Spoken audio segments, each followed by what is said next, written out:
నమస్తే welcome to BRK news special discussion with మీ రెండు పిల్లులు ఒక కోతి కథ మనకు తెలిసే ఉంది. రొట్టె పంపకంలో రెండు పిల్లులు మధ్య తేడా వస్తుంది. సొంతంగా పరిష్కరించుకోవడానికి వాటికి సాధ్యం కాదు. న్యాయం చెప్పాలని పిల్లులు కోతి దగ్గరికి వెళ్తాయి. తీర్పు చెప్పాల్సిన కోతి రొట్టె ముక్క మొత్తం తానే తింటుంది. ఓ రెండు పిల్లులకు ఏమీ దొరకకుండా చేస్తుంది. సరిగ్గా ఇలాంటి కోతి నీతినే నమ్ముకున్నాడు ఓ పోలీస్ అధికారి. వాస్తవానికి భూ వివాదాల్లో పోలీసులు తలదూర్చకూడదు. ఇదే విషయాన్ని తాటికాయంత అక్షరాలతో రాసి పోలీస్ స్టేషన్ ముందు బోర్డు కూడా పెడతారు. కానీ ఇవన్నీ తనకు అడ్డు కావంటున్నారు ఆ ఎస్ఐ. ఆరోగ్యం పేరుకే ఆరోగ్యం, కానీ చేసేవన్నీ అనారోగ్యమే. కరీంనగర్ పోలీస్ కమిషనరేట్ పరిధిలోని సైదాపూర్ స్టేషన్ హౌస్ ఆఫీసర్గా ఇంతకాలం పనిచేశాడు. ఇటీవలే జమ్మికుంట పోలీస్ స్టేషన్కు బదిలీ అయ్యాడు. సైదాపూర్ ఎస్ఐగా ఉన్నంతకాలం ప్రతి భూ వివాదంలోనూ తలదూర్చాడు. అది సరిపోలేదన్నట్లు జమ్మికుంటకు బదిలీ అయిన తర్వాత కూడా ఇక్కడ భూ వివాదాల్లో తలదూర్చడం ఆపలేదు. ఎస్ఐ ఆరోగ్యం సాగించిన దందాలో వందలాది మంది ప్రజలు బాధితులయ్యారు. ఒకరి భూమిని మరొకరికి అంటగట్టడం, మోకాపైకి వెళ్ళి కాస్తిలో ఉన్న వారిని బలవంతంగా ఖాళీ చేయించడం, ఎదురు తిరిగితే తప్పుడు కేసులు పెట్టడం, ఊరూరా కొంతమంది దళారులను ఏర్పాటు చేసుకొని పంచాయతీలు నిర్వహిస్తూ ఇష్టారాజ్యంగా వ్యవహరించాడు. ఎస్ఐ ఆరోగ్యం అరాచకాలపై ఉన్నతాధికారులకు ఫిర్యాదు చేసినప్పటికీ ఫలితం లేకపోవడంతో ఇంతకాలం మిన్నుకుండిపోయారు బాధితులు. అయితే ఇక్కడి నుంచి ఆరోగ్యం బదిలీ కావడంతో ఒక్కొక్కరుగా బయటకొచ్చి తమకు జరిగిన అన్యాయంపై నోరు విప్పుతున్నారు. సైదాపూర్ నుంచి జమ్మికుంటకు బదిలీ అయిన తర్వాత ఎస్ఐ ఆరోగ్యం సైదాపూర్ పోలీస్ స్టేషన్ పరిధిలోని గుడిచాల గ్రామానికి వెళ్లి ఓ భూ తగాదాలో తలదూర్చాడు.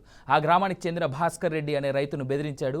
భాస్కర్ రెడ్డి జ్వరంతో బాధపడుతున్నానని చెప్పినా కూడా వినకుండా అతని పట్ల అమర్యాదగా ప్రవర్తించాడు. ఎస్ఐ ఆరోగ్యం తనను వేధిస్తున్నాడని బాధితుడు భాస్కర్ రెడ్డి బీఆర్కే న్యూస్ను సంప్రదించిన తర్వాత దీనిపై బీఆర్కే న్యూస్ ఆరా తీయడంతో సైదాపూర్ ఎస్ఐగా ఉన్నంతకాలం ఆరోగ్యం తలదూర్చిన భూ తగాదాలు అనేకం వెలుగు చూశాయి.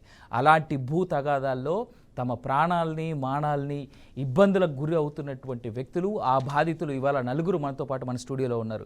వాళ్ళతో మాట్లాడి అసలు ఈ ఆరోగ్యం చేస్తున్నటువంటి అఘాయిత్యాలన్నీ, ఈ ఆరోగ్యం వల్ల ఎంతమంది కుటుంబాలు, ఎన్ని కుటుంబాలు అనారోగ్యం పాలయ్యాయి అనేటువంటి తెలుసుకునే ప్రయత్నం చేద్దాం. అలాగే ఆరోగ్యం చేసినటువంటి కథలన్నీ మీ ముందు లైవ్లో ఉంచేటువంటి ప్రయత్నం కూడా మా ఈ బీఆర్కే న్యూస్ చేస్తూ ఉంటుంది. రైట్, మీరు చూస్తున్నారు బీఆర్కే న్యూస్. నేను మీ అవినాష్ జనగామ. నాతో పాటు ఇవాళ మన స్టూడియోలో భాస్కర్ రెడ్డి గారు, అలాగే వాసుదేవ్ రెడ్డి, మణెమ్మ, రాజిరెడ్డి గారు ఉన్నారు. వీళ్ళంతా ఈ సైదాపూర్ మండలంలో ఉన్నటువంటి గొడిశాల, అలాగే గొల్లగూడెం అండ్ రాములపల్లెకి సంబంధించినటువంటి నలుగురు అనమాట. వీళ్ళంతా ఎవరైతే ఆరోగ్యం ఉన్నాడో, పేరుకే ఆరోగ్యం, కానీ ఆయన చేసినటువంటి కార్యక్రమాల గురించి ఈ పూట మాట్లాడుకొని మాట్లాడుకునేటువంటి చర్చ టైం వస్తుందని చెప్పేసి నేను కూడా ఎప్పుడు అనుకోలేదు. పోలీసుల్లో ఉన్నతాధికారులు, పోలీసుల్లో మంచి వాళ్ళు ఉంటారని చెప్పి చాలా సందర్భాల్లో వింటూ ఉంటాం. కానీ ఇలా భూ తగాదాల్లో, అది కూడా సెటిల్మెంట్ ఇష్యూల్లో ఇన్వాల్వ్ అయ్యి వేరే వాళ్ళ మాన ప్రాణాలు, డబ్బుతో కూడా ఆడుకునేటువంటి వ్యక్తుల గురించి మాట్లాడాల్సినటువంటి తరుణం ఇది. రైట్, భాస్కర్ రెడ్డి గారు, మీరు చెప్పండి సార్, అసలు ఏంది ఈ ఆరోగ్యం సంగతి ఏంది? అసలు ఈయన చేస్తున్నటువంటి ఆగడాలు ఏంటి? మీకు వచ్చినటువంటి ఇబ్బందులు ఏంటి? సరే, మా ల్యాండ్ ఇష్యూ మా పాలి వాళ్ళకు నాకు మేము ఉన్నాం ఎప్పుడో 20 సంవత్సరాల కింద, గత 20 years కింద, 20 ఏళ్ల క్రితం వాళ్ళు కోర్టు పోయిన హైకోర్టుకు.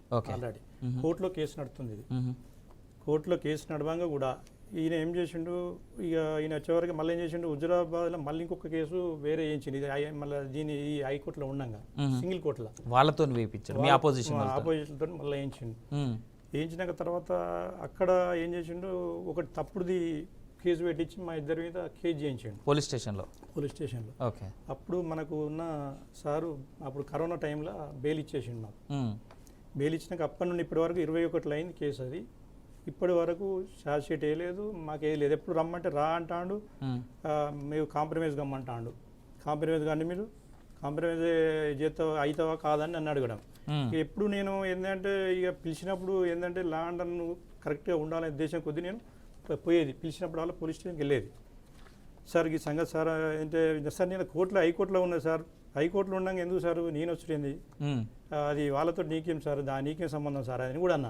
వాళ్ళు ఉండేది హైదరాబాద్లో, బాగా ఉన్నవాళ్ళు తీసుకున్నది. దాదాపుగా ఈ కేసు అయినా కూడా దీని మీద ఎంఆర్ఓ కేసు అయిన తర్వాత ఎంఆర్ఓ రాసిండ్రు. ఎంఆర్ఓ వచ్చి సర్టిఫై కాపీ ఎంక్వైరీ చేసిండు అక్కడ మా ల్యాండ్ మీద రాసి కూడా ఇది సర్టిఫికెట్ ఇచ్చిండు నాకు.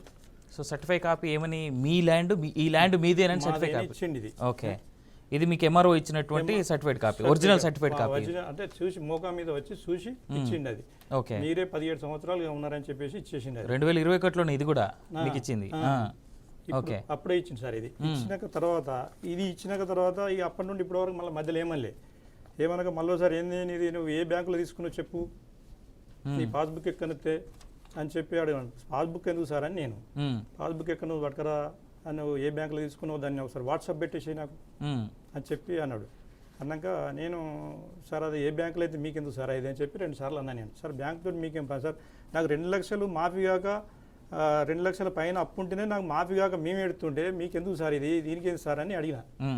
అడిగితే కావాలని ఏదో ఒకటి నాకు వాట్సాప్ పెట్టు అని కొంచెం బెదిరించింది నన్ను గట్టిగా. ఎవరు? ఆరోగ్యం సార్. ఆరోగ్యం బెదిరించిన తర్వాత ఇక అప్పటి నుంచి ఇప్పటి వరకు ఏమలేదు. మళ్ళీ ఒకసారి మధ్యలో ఒకసారి రారా అన్నాడు. ఇక రారా అని ఇంత ట్రాన్స్ఫర్ అయింది. ట్రాన్స్ఫర్ అయిన తర్వాత నేను జ్వరం వచ్చి పడుకున్నా. రైట్. ఇది మీ ఇంటి దగ్గరే కదండి? మీ ఇంట్లోనే కదా? మా ఇంట్లోనే. అతను ఆరోగ్యం, అతను మిమ్మల్ని బాత్రూమ్కి వెళ్తున్నటువంటి మిమ్మల్ని రమ్మని మీ ఇంటికి ఎస్ఐ వచ్చి చేస్తున్న దౌర్జన్యం అది? దౌర్జన్యం అది. అయితే నేను జ్వరం వచ్చి పడుకున్నా.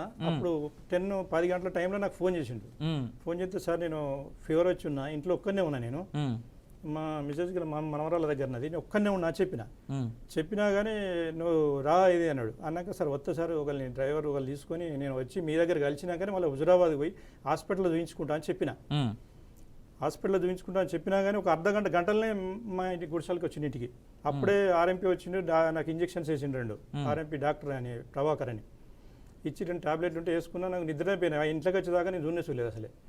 లే అన్నాడు. సార్ ఏం సార్ నేను వస్తానంటిగా మళ్ళీ ఎందుకు వచ్చారు సార్ అన్నాక సార్ ఎందుకు సార్ ఇప్పుడు అంత అర్జెంట్గా వచ్చిండే సార్, ఏమన్నా నేను తీవ్రవాదినా లేకపోతే నక్సలైట్లా, ఎందుకు సార్ ఎందుకు వచ్చారు, ఏమైనా కేసులున్నా ఏంది సార్, మీరు ఇచ్చిన బాపది ఈ సర్టిఫికెట్ కూడా మీకు ఇది ఇచ్చింది కూడా మీకు దీని కొరకు మీ ల్యాండ్ దాని కొరకు కూడా ఇచ్చేసిన నేను, మీకు నా భూమి కాగితాలు కావాలంటే కూడా 4 నెలలు ఇచ్చేసింది ఇది ఇవాళ నోటీసు.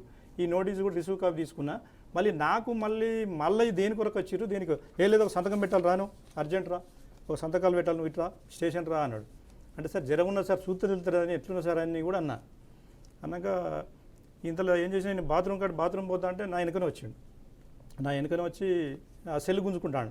నేను ఒకరితోటి ఫోన్ వచ్చి మాట్లాడుతుంటే మెసేజ్ చేసింది మాట్లాడుతుంటే ఫోన్ గుంజుకోండి, ఎవరు ఫోన్ తోటి మాట్లాడుతున్నావు ఏందని ఫోన్ గుంజుకొని జేబులో పెట్టుకోవేసి ఏం చేసిండు, జేబులో పెట్టుకొని నన్ను ఫోన్ చేయనిత్తలేడు, ఏం లేదు. ఆఖరికి ఒక విధి లేక ఒక ఆయనను డ్రైవర్ రమ్మని చెప్పి సరే అశోక్ రా అని చెప్పేసి నేను చక్కగా కారు స్టార్ట్ చేసుకొని పోతే అలా ఏం చేసిండు, మళ్ళీ ఒకరు నన్ను కూర్చొని పెట్టాడు.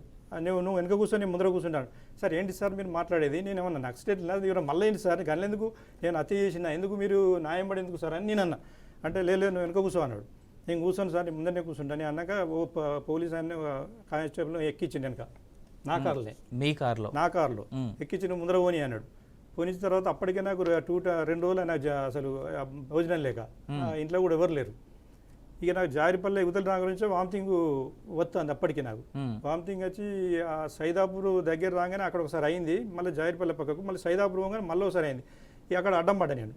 అడ్డం పడ్డది కారాపుర బాబు వామిటింగ్ అవుతానని వామిటింగ్ చేసుకునే వాళ్ళు ఆడ ఒక ఆర్ఎంపీ డాక్టర్ దగ్గర తీసుకెళ్ళిన వాళ్ళు 200 చిల్లర బీపీ ఉంది ఈయనకు, ఎన్నో హాస్పిటల్ ఎమర్జెన్సీ తీసుకొని ఒక ట్యాబ్లెట్ సగం ముక్క నుంచి నాలుక కింద పెట్టి అక్కడికి వెళ్ళి డైరెక్ట్ హుజురాబాద్కు వచ్చేసిన ఆడ సురక్ష హాస్పిటల్కు. అక్కడైన తర్వాత ఆయన ఏమన్నాడు, ఆ డాక్టర్ మళ్ళీ అక్కడ నుండి మీరు ఇక్కడ హన్మకొండలో హైదరాబాద్ అన్న రెఫర్ కావాలి, ఇక్కడ నీది కొంచెం ప్రాబ్లం ఉందని వాళ్ళు అన్నారు డాక్టర్. అక్కడికి వెళ్ళి సార్ ఏం చేసిన, ఇక సాయంత్రం నేను పోను అనుకుంటే వీళ్ళందరూ మా ఊళ్ళో ఇంటికి వచ్చిన తర్వాత ఒక 2 గంటలు 3 గంటలు ఉంటేనే ఆఖరికి నార్మల్గా 145-150 వచ్చింది బీపీ అక్కడ హుజురాబాద్లో. ఆ నుంచి ఇంటికి వచ్చినాక వాళ్ళు వెళ్ళి ఇలా పాప అని ఏం చేసాను, మళ్ళీ నన్ను మళ్ళీ హైదరాబాద్ తీసుకుపోయి ఆడ వడగొట్టిను. ఇక హైదరాబాద్ పట్టుకుని తెల్లారి అన్ని టెస్టులు అయిన తర్వాత కుడికి ఇది వేసేవారికి ఏంటంటే ఈ వాల్స్ ప్రాబ్లం ఉన్నది, దానివల్ల బీపీ బాగా పెరిగింది, నీకు హై టెన్షన్ పడ్డావు నువ్వు బాగా అని చెప్పేసి అదైంది. అంటే ఈ పోలీసులు చేసినటువంటి ఉదంతం ద్వారా మీకు హార్ట్ స్ట్రోక్ రావడం వచ్చింది. వచ్చి దానివల్ల నీకు స్టంట్ వేయాలి, ఈ స్టంట్ పడుతుంది నీకు అని చెప్పేసి ఈ హాస్పిటల్ కేఎంసి హాస్పిటల్ ఇది కామినేని హాస్పిటల్ మొన్ననే ఇవి రిపోర్ట్స్ అన్ని ఉన్నాయి. ఈ హాస్పిటల్ అడ్మిట్ వారం రోజులున్నా.